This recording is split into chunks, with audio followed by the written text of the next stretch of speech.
우리에게 말씀하고 있습니다. 마태복음 26장에 보면 예수님께서 겟세마네 동산에 가셔서 십자가를 지시기 전에 기도하시는데요. 어떻게 기도하셨죠? 그렇죠? 땀방울이 핏방울이 되도록 그렇게 기도하셨습니다. 간절히 기도하셨음을 우리에게 말씀해주고 가르쳐주고 있는 것입니다. 예수님은 이와 같이 기도로 우리에게 본을 보여주셨습니다. 그렇죠? 우리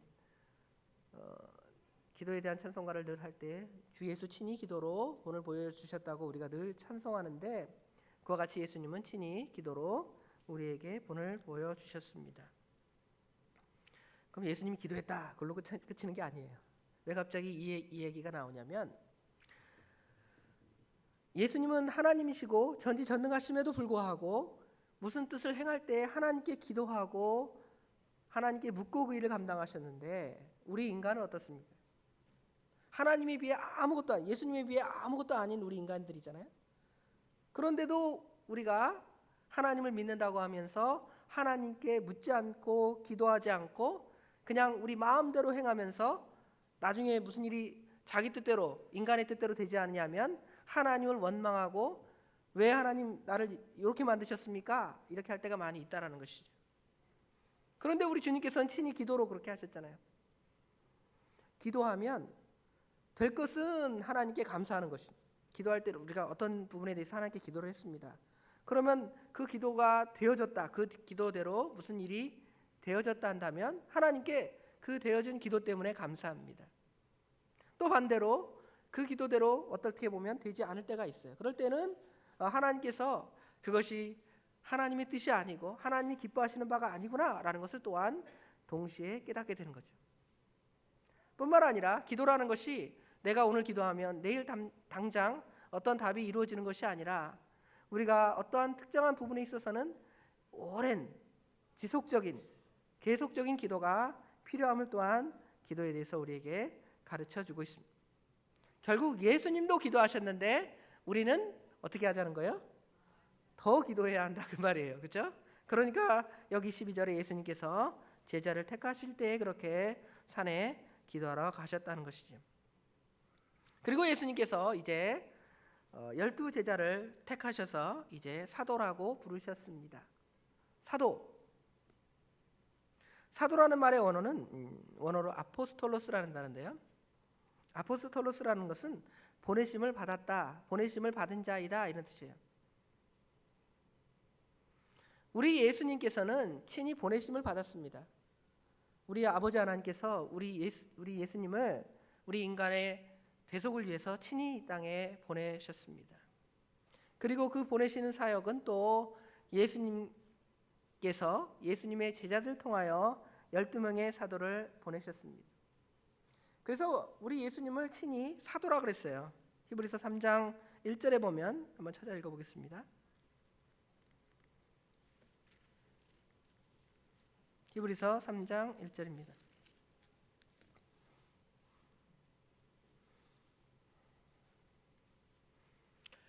다 같이 읽겠습니다. 그러므로 함께 하늘의 부르심을 받은 거룩한 형제들아, 우리가 믿는 도리의 사도시며 대제사장이신 예수를 깊이 생각하라. 여기 보면 우리가 믿는 도리의 사도시라 그랬습니다. 예수님은 보내신 분이에요. 보내심을 받은 분이에요. 하나님께서 보내셨습니다. 그리고 그 예수님께서 제자를 또 보내셨습니다. 또 그 제자들은 또 그 제자들을 또 보내겠죠. 또 우리도 보냄을 받습니다. 우리도 어떻게 보면 사도의 역할을 하는 거죠. 오늘날 어떤 특정한 사람들이 자기가 사도다 뭐 이런 사람들이 있는데, 그러한 생각들은 잘못된 생각이지만 또 어떤 생각은 바른 거냐면, 사도의 역할을 하는 것은 당연하다는 것이죠. 사도가 무슨 일을 하는가? 그래서 우리도 사도와 같이 주님의 그 귀한 사역을 감당해야 하는 것입니다.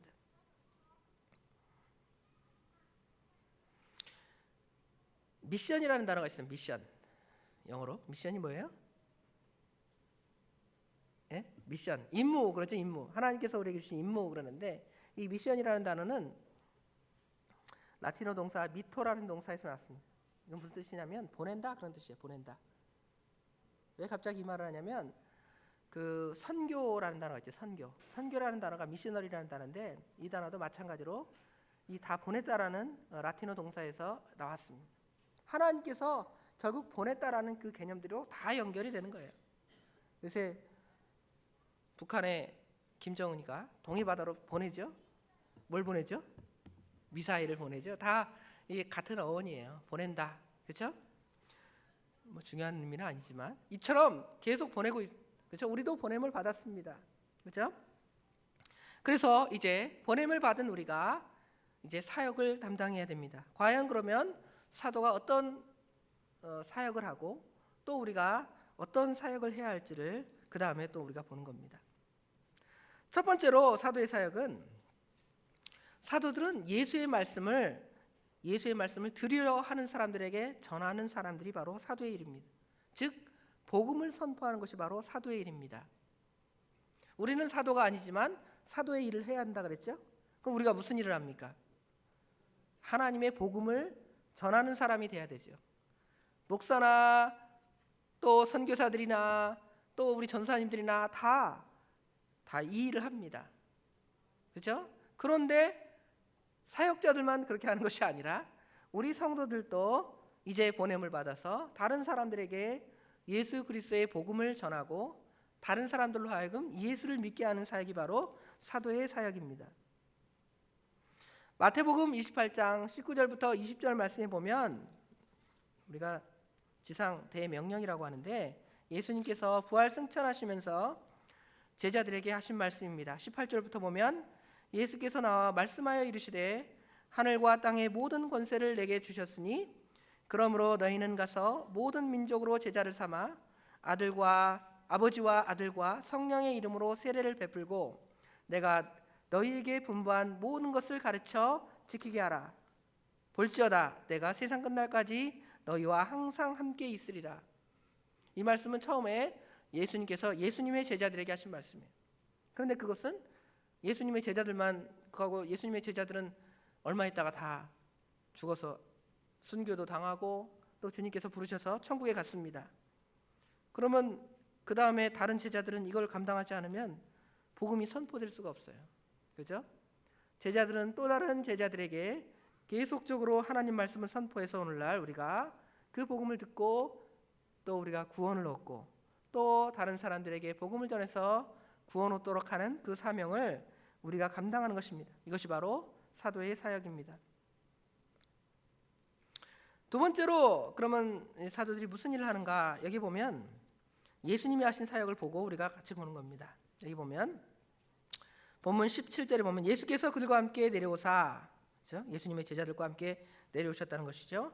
평지에 서시니 그 제자의 많은 무리와 예수의 말씀을 듣고 병고침을 받으려고 유대 사방과 예루살렘과 두로와 시돈 해안으로부터 온 많은 백성도 있더라. 더러운 귀신들에게 고난을 받는 자들도 고침을 받은지라. 온 무리가 예수를 만지려고 힘쓰니 이는 능력이 예수께로부터 나와서 모든 사람을 낫게 함이로라 그랬죠. 여기 17절부터 19절의 말씀을 보면 예수님의 제자들의 사역은 이제 치유의 사역이에요. 치유, 고치는 사역을 했다는 것이죠. 병 고침을 받으러 온 사람을 고쳤고요. 귀신 들린 자들을 고쳤습니다. 또 많은 병자들이 와서 예수님에게 병 낫기를 이렇게 원했는데 예수님의 제자들이 이 일을 감당했다는 것이죠. 우리 주님께서 하셨고 우리 주님의 제자들도 이 일을 다 감당했습니다. 그럼 우리는 어떻게 해야 돼요? 그럼 이제 우리도 신의 은사를 받아서 누군가의 병을 고쳐야 되겠습니까? 물론 그 일을 할 수도 있죠. 하나님께서 신의 은사를 주셔서 그 일을 할 수도 있습니다. 그러나 무엇이 진정으로 치유하는 사역인가 보면 예수 그리스도의 복음을 듣게 하는 것이 바로 진정한 치유의 사역입니다. 예수를 믿지 않으면 그 영혼이 치유를 받지 못하기 때문입니다. 영혼은 죄로 말미암아 다 사망에 이르게 되었습니다. 우리 인간들은 다 예수를 알지 못하면 사망에 이르게 되는 것이죠. 그러나 복음의 선포는 그 사람들의 영혼을 살리는 일입니다. 예수님의 십자가의 대속을 전하는 것은 많은 사람들의 영혼을 살리는 가장 귀한 치유의 사역입니다. 이 일을 우리가 감당해야 한다는 것이죠. 또 귀가 멀어서 하나님 말씀을 듣지 못하는 자에게 귀가 열려서 하나님 말씀을 듣게 하는 것이고요. 또 눈이 멀어서 영적인 세계, 하나님과 예수님과 성령님을 모르는 사람들, 또 하나님 나라와 지옥과 하나님의 심판과 이러한 것들을 모르는 사람들에게 이제 그것들을 보게 하는 거예요. 예수님이 친히 그런 사역을 감당하셨죠. 눈을 뜨게 하셨고 귀로 듣게 하셨습니다. 그때 그것의 진정한 의미는 결국 그들로 하여금 예수님은 하나님이시다, 너희가 그 예수를 믿어야 한다, 이거를 가르쳐 주신 겁니다.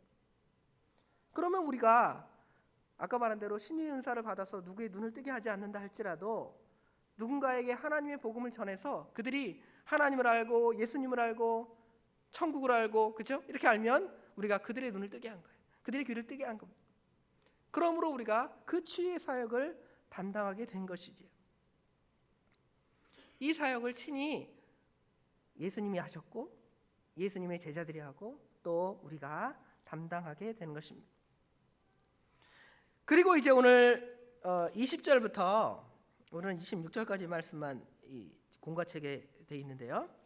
49절까지 말씀에는 예수님께서 이제 제자를 부르신 후에 제자들을 가르치시는 말씀입니다.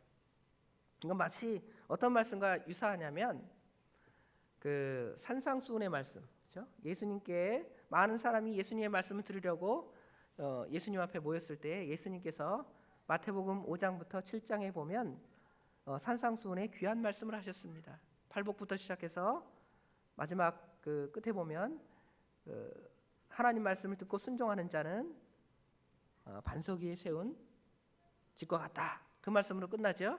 그거와 유사하게 지금 여기 20절부터 49절의 말씀에는 유사하게 이렇게 반복되어져 있습니다. 교육하는 거죠. 팔복이나 이 말씀들은 예수 믿는 사람들에게 주어진 말씀이에요. 하나님을 알지 못하는 사람들에게 이것을 듣고 구원을 받아라 하는 메시지가 아니에요. 예수 믿는 사람들이 어떻게 살아야 하는가, 심령이 어때야 되는가, 이거를 가르쳐 주기 위해서 산상수훈의 말씀을 하신 것처럼 여기 이 말씀도 예수님의 제자들을 부르시고 예수님의 제자들이 어떻게 살아야 되는가, 저 오늘날 우리 성도들이 어떻게 살아야 하는가를 우리에게 가르쳐 주고 있는 것입니다. 그래서 보면 여기 20절부터 23절까지, 그렇죠? 20절부터 23절까지 말씀에는 네 가지 복, 그 다음에 24절로부터 26절까지는 네 가지 화에 대해서 말씀했습니다. 그렇죠? 네 가지 복과 네 가지 화. 산상수훈에는 팔복 이렇게 말했죠. 자, 보면 구체적으로 어떤 자가 복이 있는지를 하나씩 보면서 상고해 보도록 하겠습니다. 첫 번째로 20절에 보면 예수께서 눈을 들어 제자들을 보시고 이르시되 너희 가난한 자는 복이 있나니 하나님 나라가 너희 것이미요, 그랬습니다. 첫 번째로는 가난한 자가 복이 있다고 말씀합니다. 가난한 자. 물론 이 가난이라는 것이 육신적인 가난만을 말하는 것이 아닙니다. 왜냐하면 육신적으로 가난하다 할지라도 영이 부유한 사람이 있습니다. 또 육신적으로 부자라 할지라도 심령이 가난한 사람도 더러 있기 때문입니다. 그러므로 여기 가난하다라는 말은 우리가 잘 아는 대로 마태복음 5장 말씀처럼 심령이 가난한 자, 심령이라는 단어를 썼는데 그냥 영, 그렇죠? 영이 가난해서 영이 하나님 나라를 찾고 갈급하는 그러한 심령이 되는 사람들이 바로 심령이 가난한 자입니다.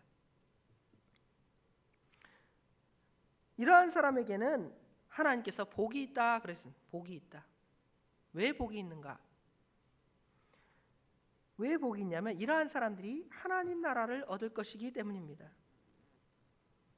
영이 부유하여, 그렇죠? 영이 배불러서 하나님의 것들을 찾고 하나님 나라나 하나님의 뜻을 찾는 그것보다 세상의 것들을 찾음으로 말미암아 이제 망하는 자들이 되었는데, 이제는 여기 보니까 우리가 심령이 가난한 자가 되었어.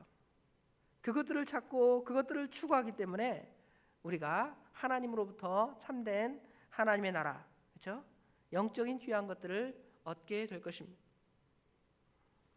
그러지 않으면 우리가 부요해서 이제 하나님의 심판만 있을 따름입니다. 두 번째로는 여기 21절에 보면 21절 다 같이 읽어봅시다. 지금 줄인 자는 복이 있나니 너희가 배부를 것임이요.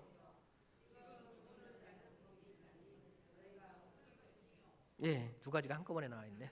자, 두 번째로는 지금 줄인 자는 복이 있다 그랬습니다. 아까 말한 대로 심령이 가난한 것처럼 여기 줄였다라는 것은 단순하게 그냥 배고픈 사람을 말하는 것이 아닙니다. 그러면 저 아프리카 지역에 사는, 그렇죠? 굉장히 어려운 사람들은 복이 있고 우리 같이 그냥 저같이 배에 그렇죠? 기름이 많이 낀 사람은 하나님의 심판을 받은 것인가? 그것이 아니라 여기도 줄였다라는 것은 하나님을 찾고 하나님의 의를 이루기 위해서 굶주리는 것입니다. 그리고 여기는 줄이다 그랬는데 목마른 자, 그렇죠? 줄이고 목마른 자는 복이 있다라고 말씀하고 있습니다.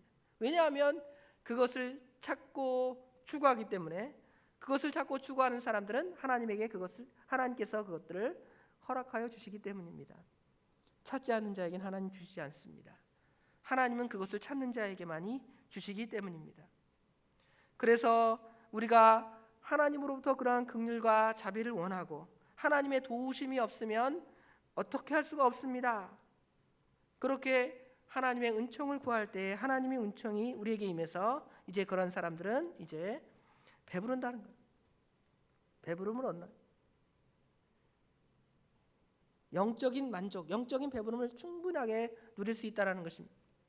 시편 23편에 보면 여호와를 목자로 삼는 자는, 그렇죠? 하나님께서 푸른 초장으로 인도하신다 그랬죠. 그래서 늘 만족함을 누릴 수 있는 그러한 만족을 우리 믿는 자들이 갖게 된다는 거예요. 근데 그런 사람들은 바로 줄인 자입니다. 우리 성도들도 그러한 것에 줄이시기 바랍니다. 세상에 먹을 것 때문에, 육신적인 것 채워주지 않은 것 때문에 줄여서 좀 채워주세요, 좀 부자가 되면 좋겠습니다, 이러한 마음보다 영적인 것을 추구하고 이 줄인 것을 채워주십시오 하고 하나님의 은총을 구하는 우리 성도들이 되어야 할 것입니다. 세 번째로는 지금 우는 자가 복이 있다 그랬습니다. 지금 우는 자는 복이 있나니 너희가 웃을 것이며. 세상에서는 우는 자가 복이 없. 야, 왜 우느냐, 그렇죠? 소문 만복내 웃으면 복이 온다 그랬는데 왜 질질 짜고 우느냐, 왜 슬퍼하느냐. 여기 우는다라는 것은 무슨 세상적인 그런 슬픔 때문에, 뭐 채워지지 않은 것 때문에 우는 것이 아니라 우리의 그 연약함들 때문에, 우리의 죄들 때문에, 죄를 이기지 못함 때문에 우리가 애통해야 돼. 죄는 우리보다 훨씬 강합니다. 오늘 새벽에도 다윗이 하나님께 범죄한 그런 죄가 나오는데, 다윗이 뭐 믿음이 없어서 죄를 졌습니다. 얼마나 우리보다 훨씬 믿음이 있는 사람이에요, 그렇죠? 돌로 그냥 엄청난 큰 장수 골리앗을 작은 돌로 물리친 그러한 장수인데, 그러한 장수가 그러한 또 왕이 된 그 믿음의 사람이 죄를 졌잖아요. 죄라는 것이 얼마나 강하고 무서운 줄을 알아야 됩니다. 그러면 그 죄가 우리 안에서 탁 빠져나가면 좋겠는데 그게 또 잘 안 빠져나가요. 이겨나가지 못합니다. 쉽지 않습니다. 그럴 때 그 죄를 붙들고 우는 거예요. 하나님, 내가 이 죄를 다 뽑아버리고 믿음으로 살아야 되겠는데 죄가 나보다 강합니다. 하나님 어떻게 이기겠습니까? 하고 울고 하나님께 간구할 때 하나님께서 그 죄를 이길 수 있는 힘을 주신다는 것이지요. 성령 하나님께서 우리에게 그러한 힘을 주십니다. 또 무엇 때문에 우냐면 말씀을 순종해 이루어 나갈 부분에 대해서 울어야 돼요. 말씀 순종이 참 어떤 부분에서는 듣기는 잘하지만 순종하기는 굉장히 어려운 부분들이 많이 있습니다. 그래서 듣는 말로는 굉장히 좋아요. 이렇게 순종하여 살면 엄청나게 좋겠구나는 알겠는데 실제로 그것을 실행해 나가는 것에 있어서는 굉장한 어떤 고난과 역경이 다가옵니다. 그렇기 때문에 우리가 우는 것입니다. 그래서 울어서 그러한 세계, 죄를 멀리하고 또 하나님 말씀을 순종하는 영적인 세계에 들어가기를 이렇게 힘쓰는 그러한 사람들에게 이제 하나님께서 이제 웃게 하신다는 것이죠. 웃는 것입니다. 진짜 웃는 거예요. 이제는 죄가 멀어졌기 때문에 우리 심령이 예수님과 더 가까워졌고 하나님과 더 가까워졌기 때문에 우리 심령에는 기쁨과 즐거움이 차고 넘치게 될 것입니다. 그러므로 웃게 되는 것이죠. 하나님이 주신 기쁨이 있는 거예요.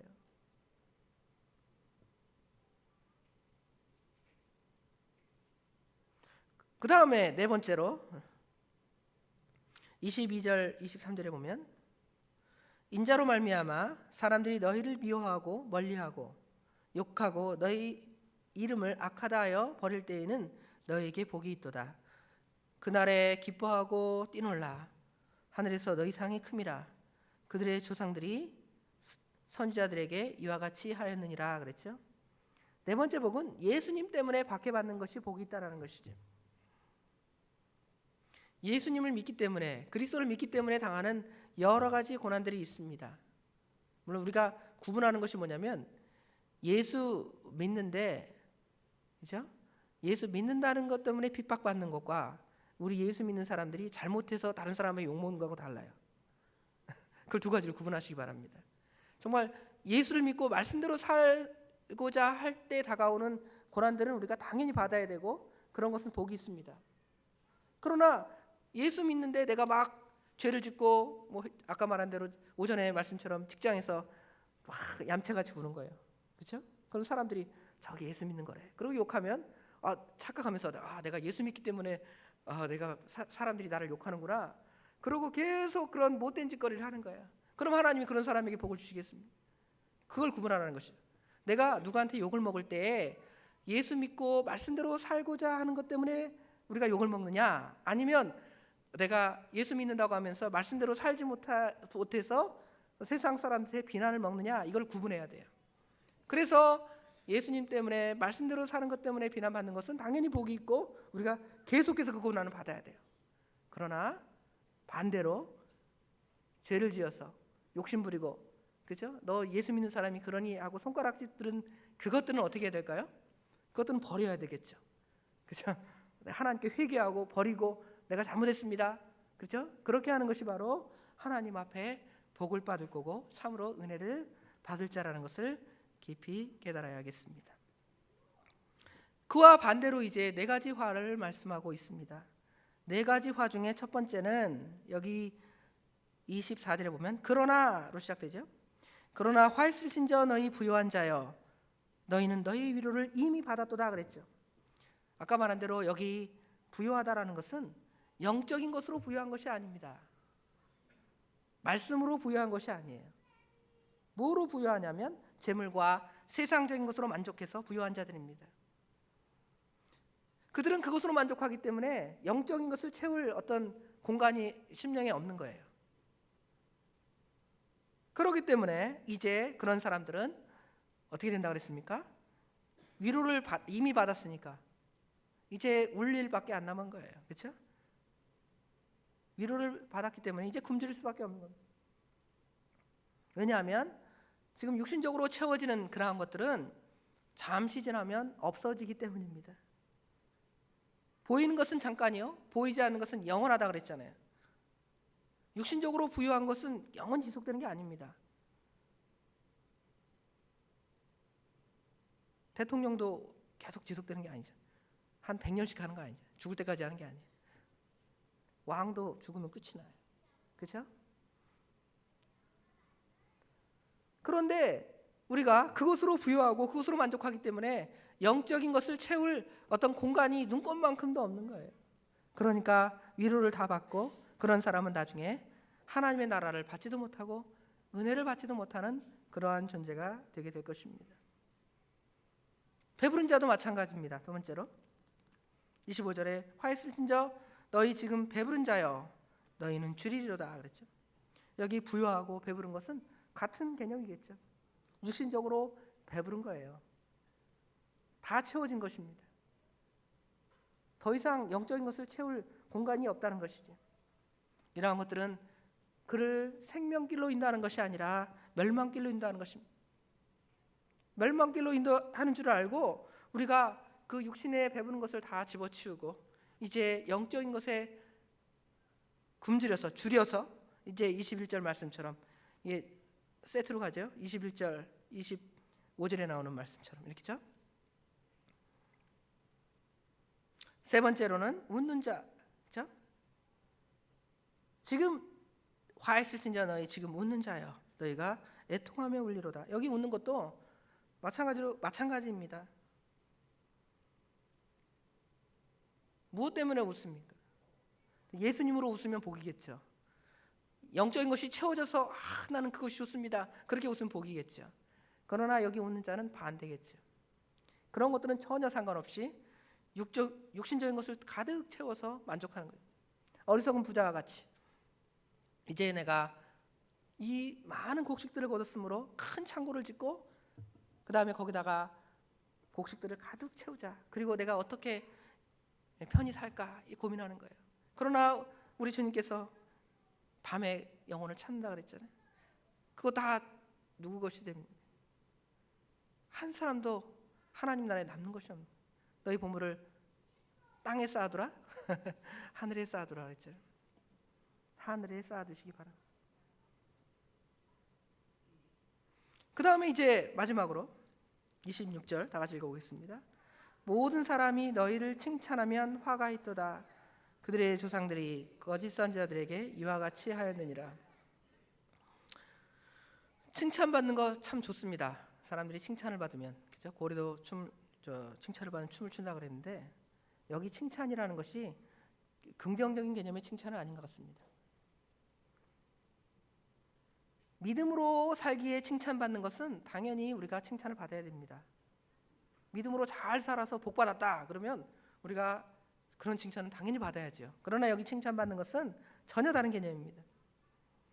세상적인 관심, 평가, 지위, 명예, 찬양, 인정, 환호 이러한 것들, 잘못했는데도 잘했다고 칭찬해 줍니다. 요새 그런 사람 있죠. 잘못했는데 잘했다고 하는 사람. 저기 삼성동 앞에서 시끄러운 사람들이 있어요. 그런 사람들은 귀를 어둡게 하는 거예요. 박근혜 대통령이 잘못한 거 다 아는데 사람들이 자꾸 옆에서 그냥 어떻게 해요? 당신 잘못한 거 없습니다. 저 사람들이 못된 사람들이 당신 모략한 겁니다. 이러니까 어떻게 돼요? 귀가 어두워졌어요. 칭찬하니까. 그러니까 그 사람 진짜 화받는 것이죠. 나중에 잡혀가서 이제 해보면 검사하면 잘못이 더 드러날 거 아니에요. 이게 지금 어때요? 더 화가 있는 것이죠. 그런데 잘못한 게 있는데 그 잘못을 이제 잘못했다고 빨리 인정하고 그러면 그래도 불쌍하니까 용서해 줄지 모르지 않습니까? 이렇게 얘기해 줘야 되는데 잘했습니다. 계속 칭찬하는 거예요. 그죠? 이런 사람은 결코 복이 되지 못합니다. 여기 거짓 선지자들이 그랬다는 것이죠. 거짓 선지자들이 이스라엘 백성들이 잘못할 때 어떻게 했습니까? 안 망한다. 그렇죠? 멸망 안 당한다. 예레미야, 이사야 선지자는 잘못하면 망한다. 하나님 말씀에 이렇게 얘기했다. 계속 말하는데도 거짓 선지자들은 그렇죠? 멍에를 다 꺾어버리고 예레미야가 만든 나무 멍에를 다 꺾어버리고 뭐라 그래요? 아니다. 너희들은 1년만 있다가 포로로 잡혀갔다 돌아온다. 이런 식으로 거짓말을 하는 거예요. 그들의 말을 듣고 백성들이 여전히 죄 가운데 있고 죄를 더하는 것입니다. 그러니까 그들이 더 하나님 앞에 화를 당하는 것이죠. 하나님의 심판이 더 커지는 것입니다. 그런데 잘못할 때 어떻게 하는 거예요? 칭찬하는 것이 아니라 잘못했다 가르쳐주고 그리고 그것을 고쳐나가면 그 사람에게 진정한 복이 되는 거예요. 하나님의 심판대 앞에서 어떻게 하겠습니까? 다 떳떳하다고 큰 소리를 뻥뻥 치지만 하나님의 심판대 앞에서 아무도 부끄럽지 않을 자가 없습니다. 저 자신도 마찬가지입니다. 그런데 잘못한 것 그냥 잘했다고 하면 좋아합니다. 우리는 믿음으로 잘한 것으로 칭찬받으시기 바랍니다. 그리고 우리의 잘못한 것을 잘 지적해 주는 사람을 좋아하시기 바랍니다. 지적하면 싫어하죠. 저도 싫어합니다. 그렇죠? 그러나 고쳐나가면 좋습니다. 그렇죠? 고쳐나가면 훨씬 영적으로 유익이 되고 모든 부분에 발전이 있어요. 발전. 그러나 잘못해도 칭찬만 해주는 사람 그 말을 듣고 따라가다가는 결국은 멸망길로 가는 줄을 아시기 바랍니다. 오늘 예수님께서 12제자를 택하신 사건 그리고 그들로 하여금 사명을 주시고 주님의 귀한 사역을 감당하게 하신 것처럼 우리 택한 백성들도 하나님께서 부르셔서 또 사명을 주시고 복음 전파와 또 영혼을 살리는 그 일을 감당시키셨으므로 우리가 그 일을 잘 감당해야 되겠고요. 또 어떠한 것이 참 복이고 어떠한 것이 참 화인가를 깨달아서 그 말씀을 따라 순종하는 저희들이 다 되어야 되겠습니다.